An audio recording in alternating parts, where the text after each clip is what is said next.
Mum.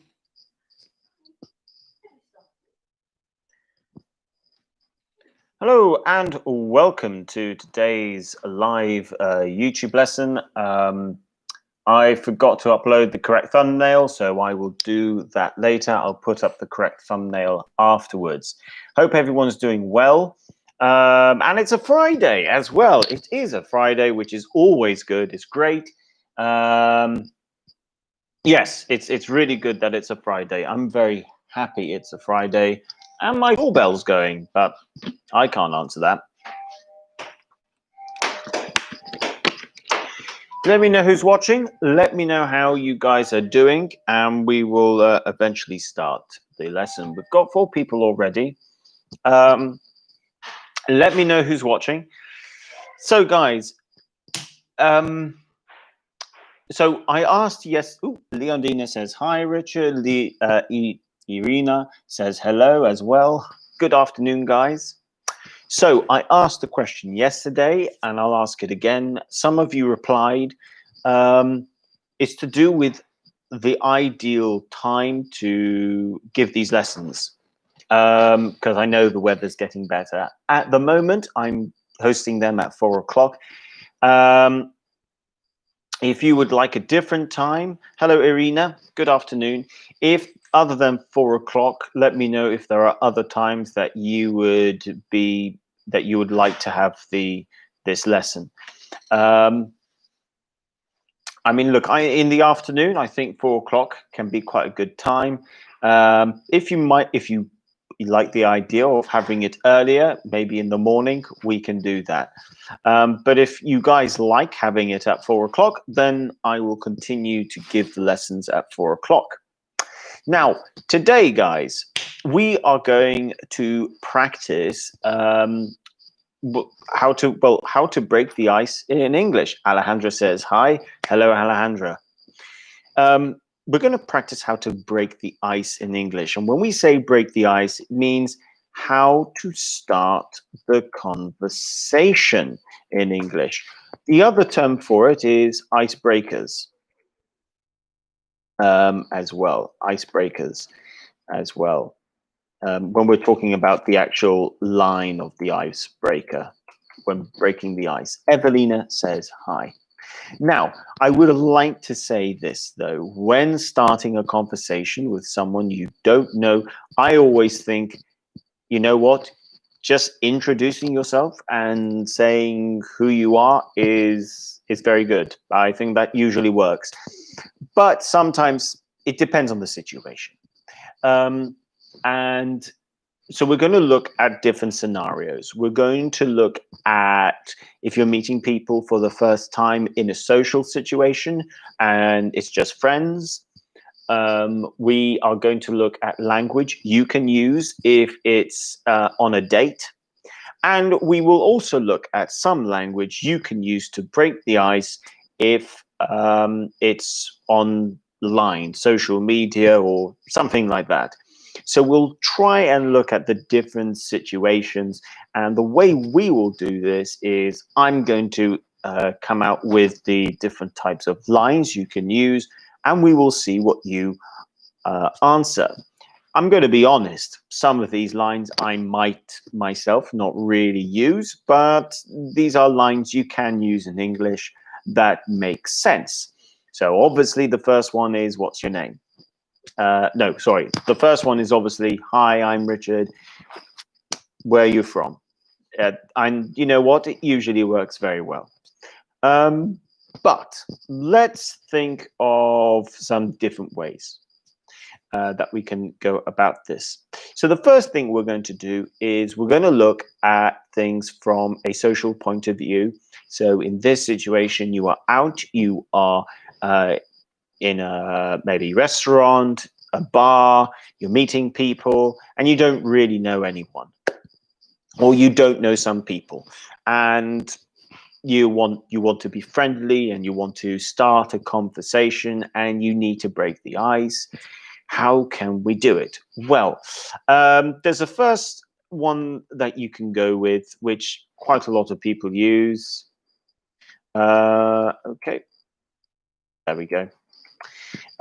This one here, I mean, I myself have not used this, but I do know people who do use it, and it's quite simple. What's your poison? Now, poison here is it's not meaning as something that's going to kill you. It's actually mean what's your choice of alcoholic drink? Alcoholic drink. Well, the other word for drink is actually beverage. So what's your poison? Simply means, oh, what's your drink? And it's another way of starting a conversation with someone, getting to break the ice to start, and you're simply asking what drink would they like, or what is the normal, what is their usual drink? Another way of asking this is, of course, what's your go-to drink? For example. Now, when you use this term here, what's your go-to drink? This means what's your normal go-to? What's your go-to, okay? This simply means what's your go-to drink?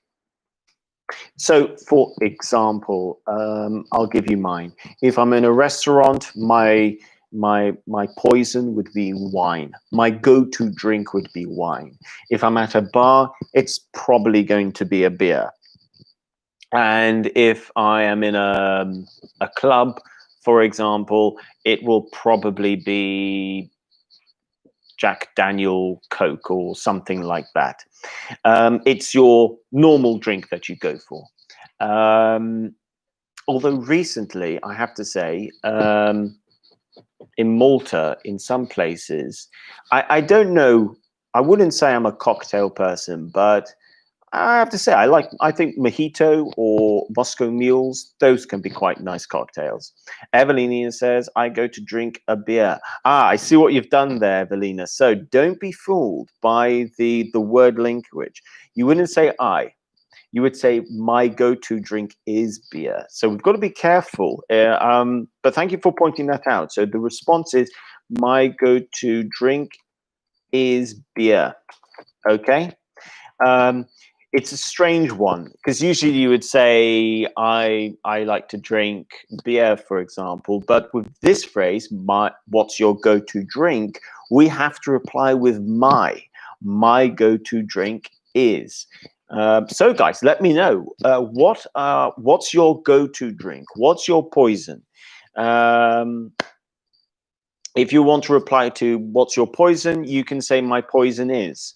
My poison is red wine, for example. So let me know in the live chat, guys, what's your poison? What's your go-to drink?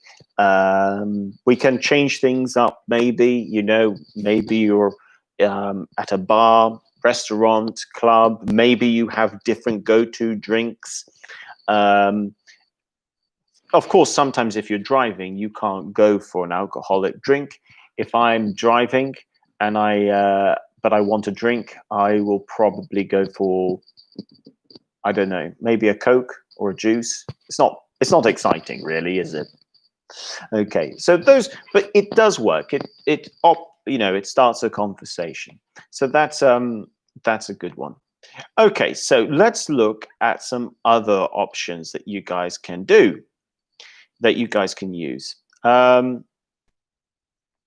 Now, this is something that you might find when you actually, and this works well with, the next one works well with meeting new students at school, meeting new teachers. Teachers actually have an introduction game, which is kind of similar to this next one, or even on a date, to be honest, and it's this one, okay? And let me guys know. We'll see if we can do this. So what are two truths and a lie about yourself? It's a good opening question because by asking the person has to try and tell you two things that are true, one thing that's a lie, and you have to guess. Leondina says, my go-to drink is red wine at restaurants and beer at a pub. There we go. Well done, Leondina. Good stuff. Yes. I like your choice of drink. Actually, you can say, I like your choice of drink. My type of, actually, sometimes you can say my type of company as well, my type of person, my type of girl, my type of guy, if you happen to share the same drink, for example. So my type of, that's what you can do with that reply. So I've asked the question, what are two truths and a lie about yourself? So I'm going to give you guys two truths and a lie about myself. But you guys in the live chat need to guess if which ones are true and which ones a lie. Okay, so let's see.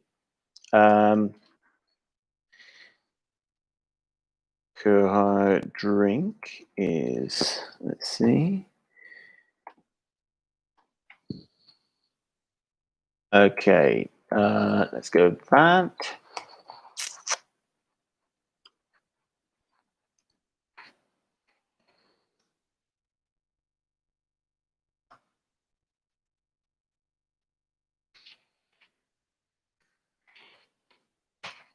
Okay, so these are three things about myself, and let me know in the live chat section, guys. See if you can guess which ones are true and which ones are, which one is a lie. So I have my favorite alcoholic drink is red wine.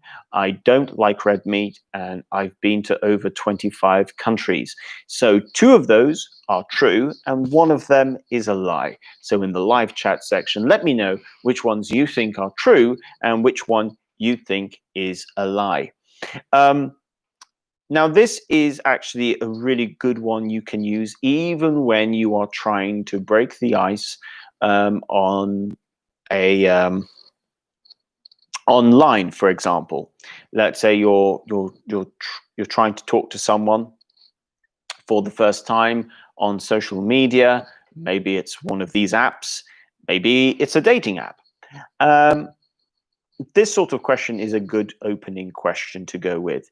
It also works well with when meeting other students for the first time in a social event, because the good thing about it is that it can be quite a relaxed question to answer. It doesn't need to be too serious. And the type of language that you need to use is not going to be too difficult. You can make it quite simple, or you can make it a little bit more difficult. But it's a good opening line. So it's a good way to start a conversation. So remember this, guys. When you break the ice, you're trying to start a conversation with someone.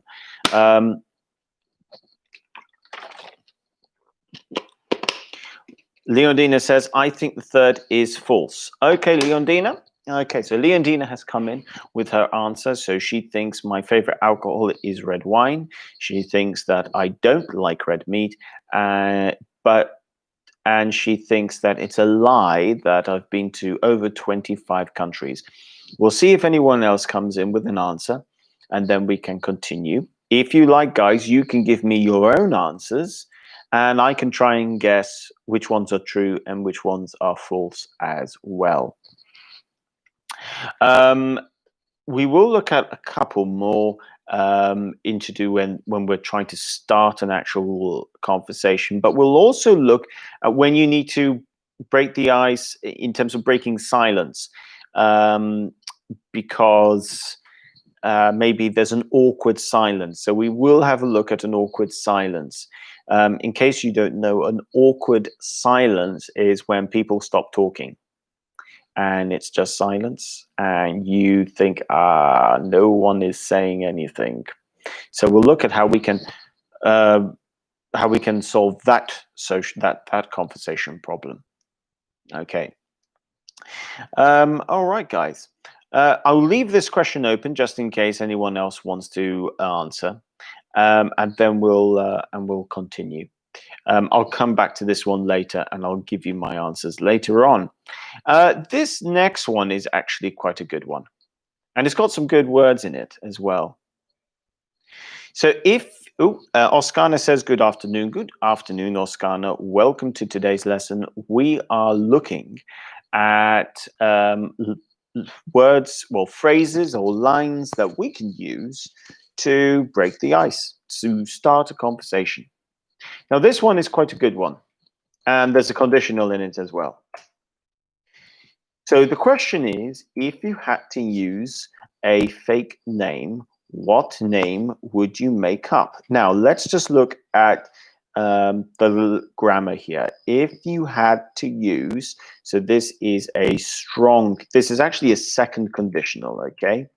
Because you've got conditionals, because you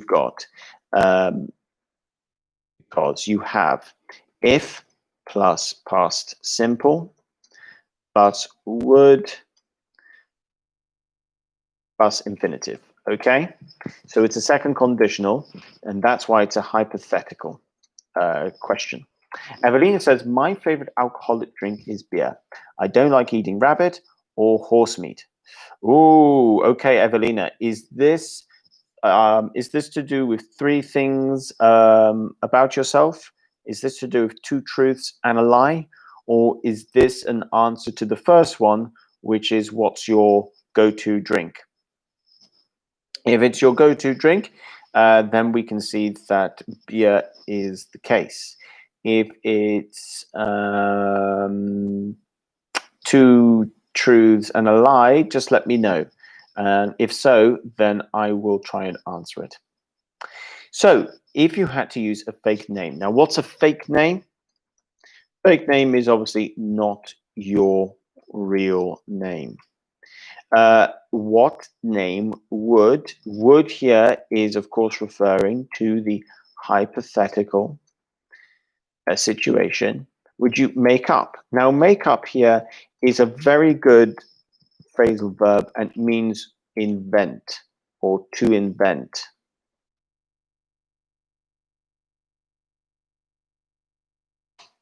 So, what if you had to use a fake name? What name would you make up? So, guys, let me know what would your fake name be if you had to use a fake name. I like as a fake name. I do like I like Maximus, to be honest, from Gladiator. I think Maximus is a great fake name. Hi, I'm Maximus Desmaridius. Nice to meet you. That's just silly. And no one would believe me. But yeah, let me know. So that's that. So we've got some things that we've started off here when looking at this sort of thing. We are, after this, I'll give you guys just a little chance to try and answer some of these questions, maybe try to use some of them, and then we'll move on to how you can sort of, let's say you're in a conversation, you're talking to people, then there is silence, there's an awkward silence, how to restart a conversation as well. So we will look at that in just a moment. If you have any questions, by the way, please ask. Maybe there's a social situation that you have been in at times and English is just a little bit too difficult. You don't have enough English and you don't know how to start the conversation. So let me know. Evelina says, my fake name is, oh, very interesting.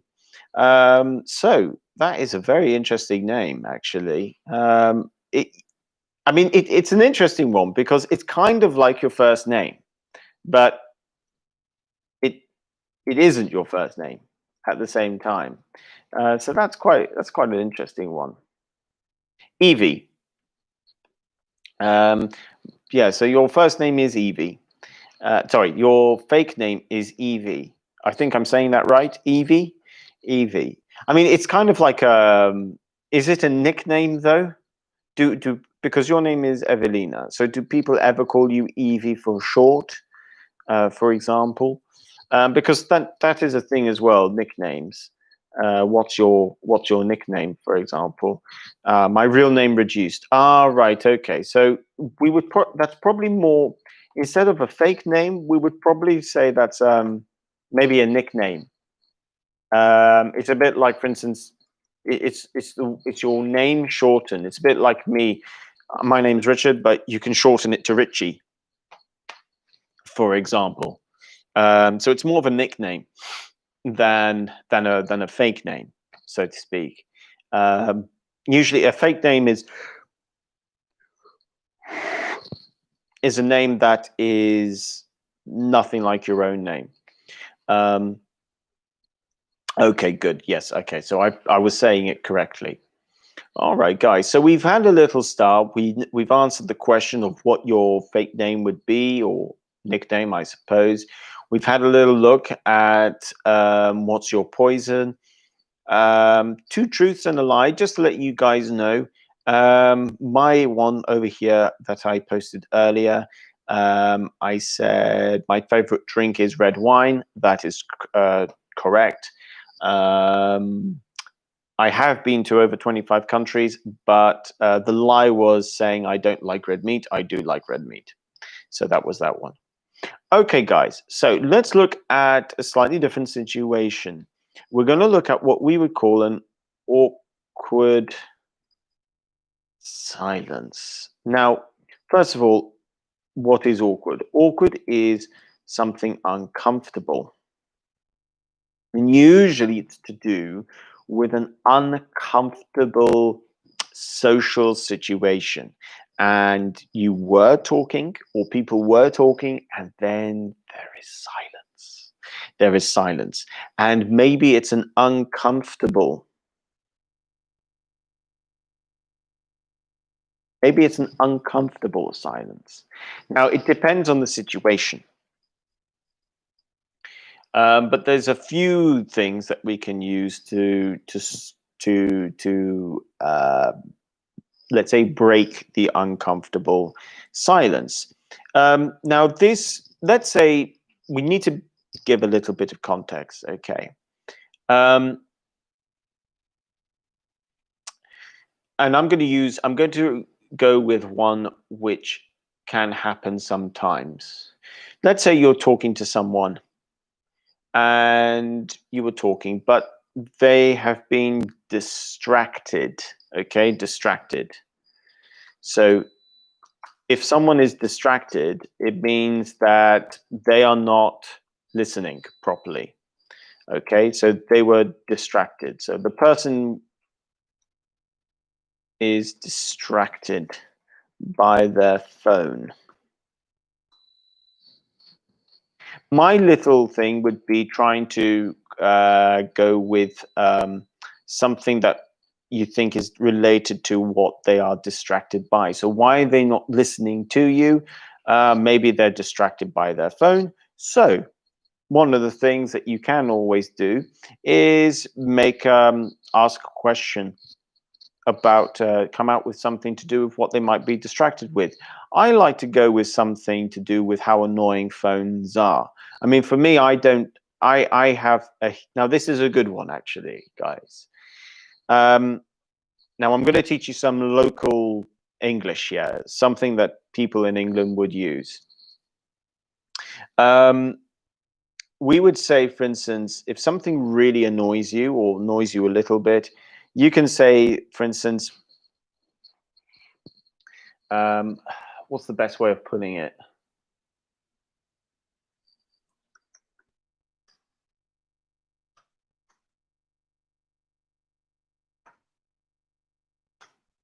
My beef.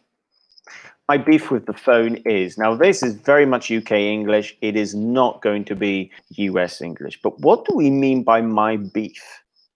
What we mean is my beef over here is my issue with something. Okay, this something annoys me.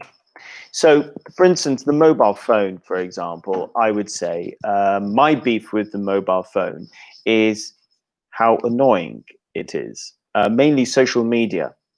So I would always go with, for instance, let's say there's an awkward silence. You know, you're talking to someone, they don't reply. There's an awkward silence. You know, it's uncomfortable. They're looking at their phone. Okay, how to restart the conversation. My beef with the phone is that social media is really, really unhealthy. If you go with something like that, you can restart the conversation. Evelina says, I speak a lot. However, when I don't like a person, I remain silent. Yeah, actually, guys, there's a good, there is a good exercise you guys can do, by the way. One of the really difficult things when learning a language is keeping a conversation going. Now, I'm going to go away just for a moment from Evelina's point here by saying she speaks a lot, but if she doesn't like a person, she remains silent. I completely understand that. But let's say, for example, guys, you are unsure about something. For example, I mean, this is fairly common, guys. You're learning English, you're learning the language, and sometimes you just really find it difficult to speak. You understand what the other person is saying, but you you find it really difficult. You just don't have the words, for example. Here is my personal advice, okay? Sometimes what you'll find is the person who you're talking to, whose English might be better, will ask you questions and then speak, ask questions and speak. The best thing I recommend you guys do is ask questions. Um, One of the hardest things about improving your language is keeping a conversation going.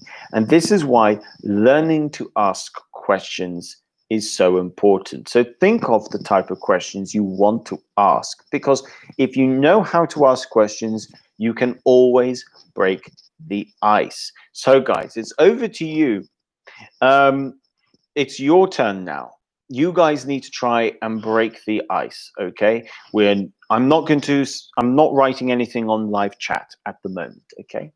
You need to break the ice. You need to think of questions to ask me, and we will see what questions you use. And it's also a good opportunity for me just to see what type of questions you're asking and if there are any mistakes that I need to look at so I can help you out. But learning to become comfortable asking questions is a great way to improve your fluency when talking to people, both online and verbally. Um, I would say it's probably one of the biggest things. You can end up in the situation where you feel too scared to speak. If you find yourself in a situation where you are scared to speak, that is when you need to start thinking, right, I need to actually try and say something. I need to think of questions. So think of now, what are your go-to questions? Okay. What are your go-to questions? Okay. So just like your go-to drink, what are your go-to questions? When there is silence, when you feel you need to try and think of a question, what are your go-to questions? Um, and I would say, guys, make sure that you actually, if I were to give you any homework, I would say try and think of your go-to questions. Um, it really helps you when you are in a situation and you're not sure what to say. What are your go-to questions? Leondina says, what's your favorite country you have to been to? Don't forget the to at the end of that question. But yes, it's an excellent question. And Leondina, that is an excellent go-to question. I recommend everyone has a question about travel. To answer your question, Leondina, what's your favorite country you have been to? That's a really difficult question. Okay, I'm going to give you an example over here. I'm torn between, okay? Now, torn is the past of tear, okay? Um, so I'm torn between New Zealand and Argentina. Argentina, for example. When I say torn over here, it's the same as saying it's I can't decide, but it is between New Zealand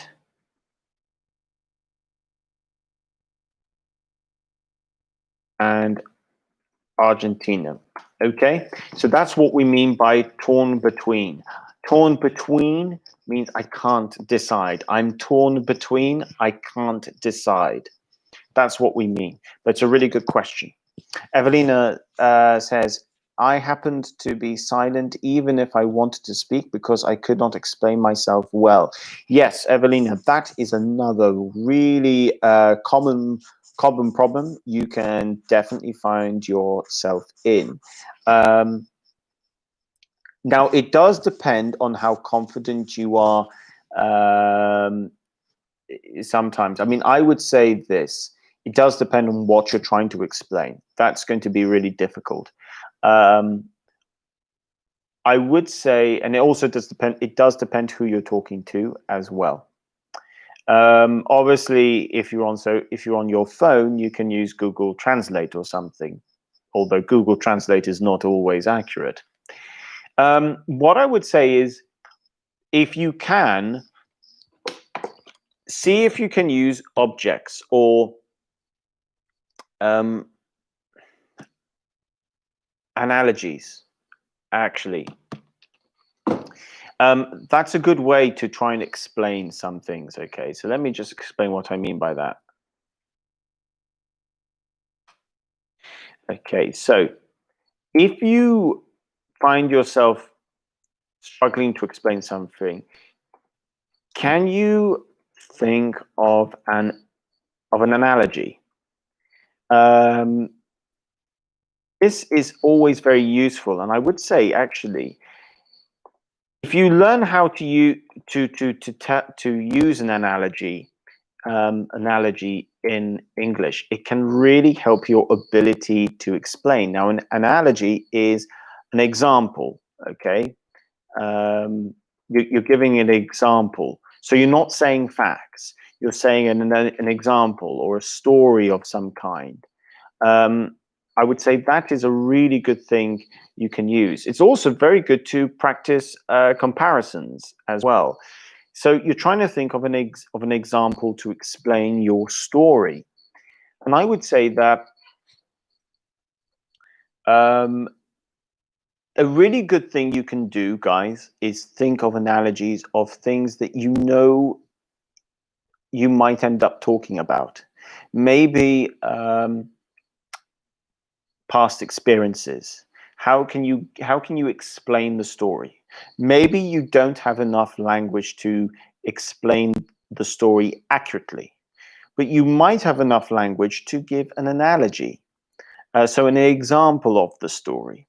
And you should always try and think sometimes, can I use simple language? Can I use the past simple to explain this story, for example? Because you probably can, in some way, you probably can. But these are little things you can definitely do. Okay, guys. So yes, guys, let me know. See if we've got 15 minutes left. I'll tell you what, I will give you guys an example of an analogy. And there's a phrase that you guys can use as well. Okay, you know when. Okay, that's the way you start an analogy sometimes. Okay, you know when. So you're trying to relate the conversation. So, for example, you know when you are talking to someone you like, but you don't know what to say. It's a bit like that, except at work. So you know when you are talking to someone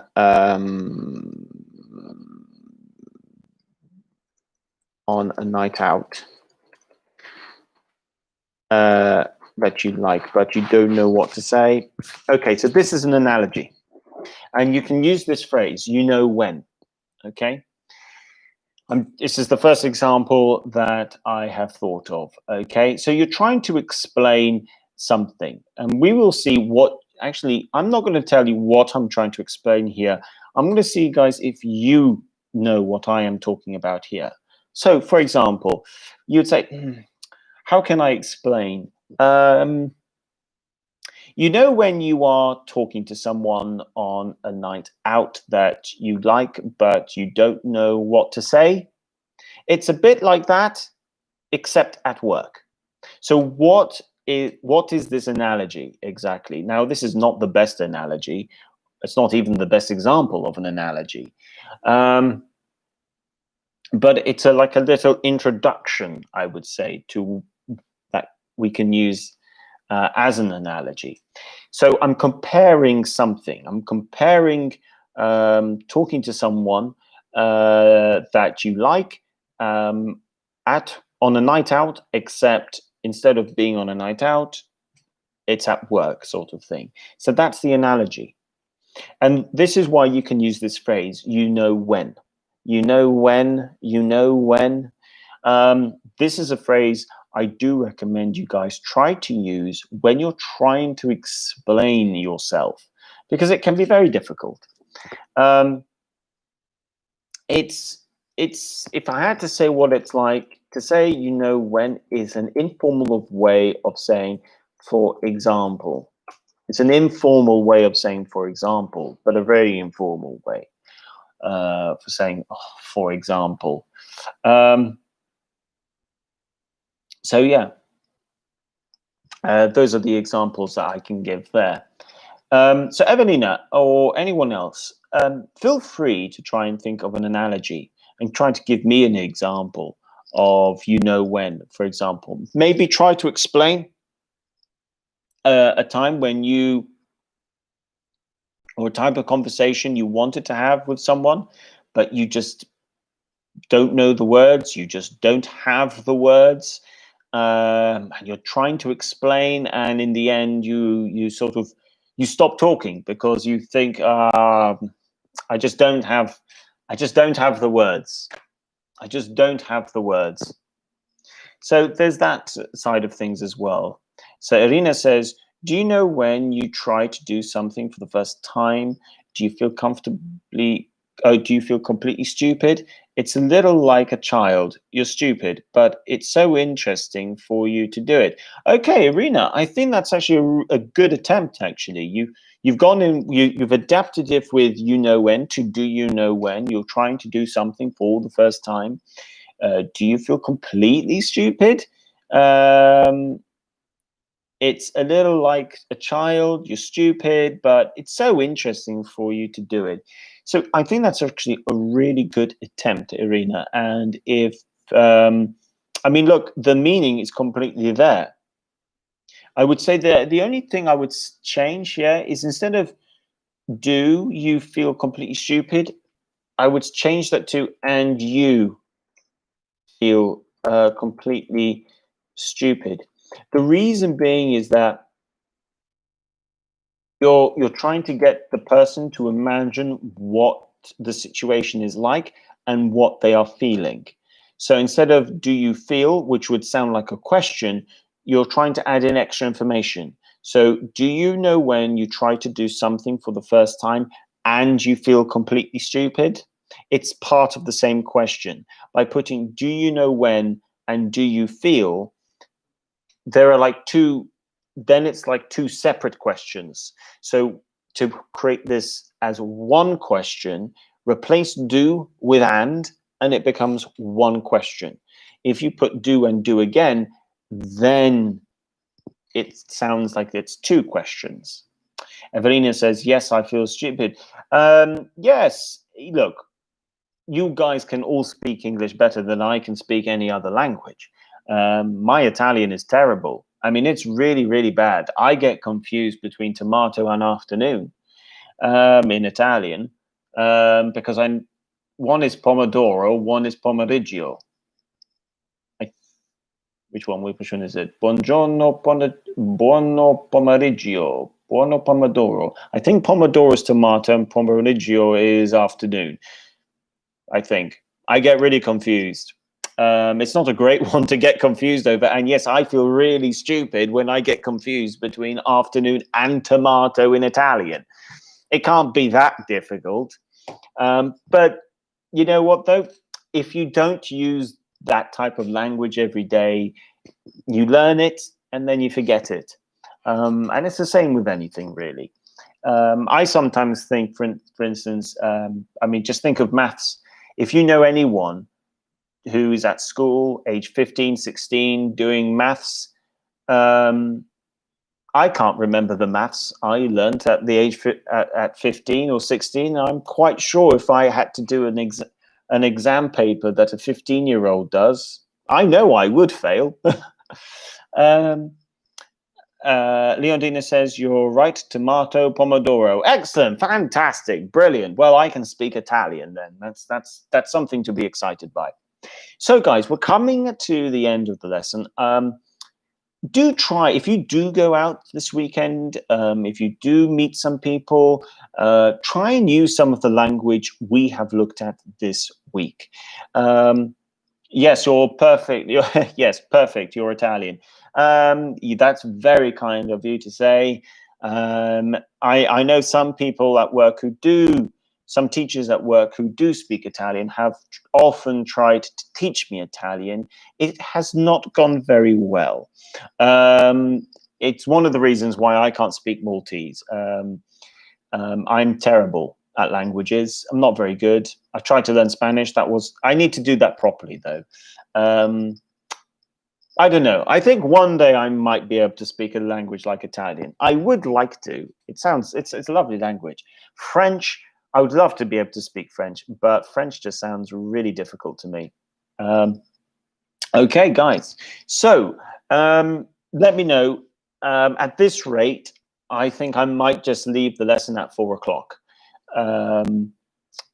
I'm guessing I might just leave it at 4 o'clock. If any of you would like to make a suggestion for other times, if we get enough, then we'll see. If needs be, I'll see if maybe a poll we can create like a poll online to see what the majority of you say. I do hope that all of you have a good weekend. I mean, look, the weather's great. The sea is you can now go swimming. I think the sea is okay to swim in. I don't think it's too cold to swim. Having said that, guys, make sure you're still careful and that you still remain safe. I know that lockdown looks like it's kind of over. When you go outside, you see lots of people, but I think it's still a good idea to be careful and to be safe. I mean, there have been new cases this week with coronavirus, so it is still in Malta. So I think it's still important to be safe and to be sensible. But I do hope you all enjoy your weekend. And if you have any suggestions of any type of topics you would like to look at next week, let me know. I think two things I am going to do next week is I'm going to look at more. I'm going to dedicate more time to word categories, so nouns, adjectives, adverbs, and linking different words together. So how we can improve our range of sentences. And I think looking at some language to do within music could be a really good one as well. But if there's anything in particular that you guys want to look at, just let me know. Leondina says, thank you, Richard. Have a nice weekend. You too, Leondina. Have a lovely weekend. And yeah, Evelina says, bye. You have a nice weekend. You too, guys. Have a lovely weekend. Thank you so much. Now, I didn't upload a new short video today. I wanted to wait till next week so I can release all 3 next week. So there's like a nice, it's not sort of broken up by the weekend. So on Monday, you will see a new short video. the first on nature, and that's going to be for up intermediates as well. Alejandra, you too, Irina, have a lovely weekend. Make sure you like the video, share the channel, and I will see you on Monday. For now, at 4 o'clock. Bye for now, guys.